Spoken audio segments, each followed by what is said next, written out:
প্ৰথম প্ৰশ্ন, কোনটো চৰাই কেতিয়াও মাটি স্পৰ্শ নকৰে? শুদ্ধ উত্তৰটো হ'ল হাৰিয়াল চৰাই কেতিয়াও মাটি স্পৰ্শ নকৰে। ইয়াৰ অনন্য ৰঙৰ বাবে ইয়াক হাৰিয়াল চৰাই বুলি কোৱা হয়। ভাৰত উপমহাদেশত পোৱা এই চৰাইটো সদায় ওখ গছত বাস সাজে। হাৰিয়াল চৰাই কেতিয়াও মাটি স্পৰ্শ নকৰে। এই চৰাইৰ ঠোঁট অতি শক্তিশালী আৰু ই ফল পাতত জমা হোৱা নিয়ৰৰ টোপাল খাই নিজৰ পিয়াস দূৰ কৰে। কোনটো চৰাই কেতিয়াও গছ বা মাটিত নবহে?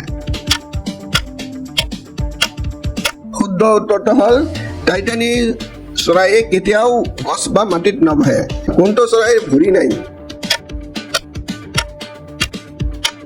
শুদ্ধ উত্তৰটো হ'ল চুইফ্ট চৰাইৰ ভৰি নাই। চুইফ্ট চৰাইৰ ভৰি প্ৰায় নাই, মাত্ৰ ইহঁতে বাহ সাজি থকা শিল আৰু অট্টালিকাত আঁকোৱালি ল'বলৈ সৰু সৰু ভৰিৰ আঙুলি থাকে।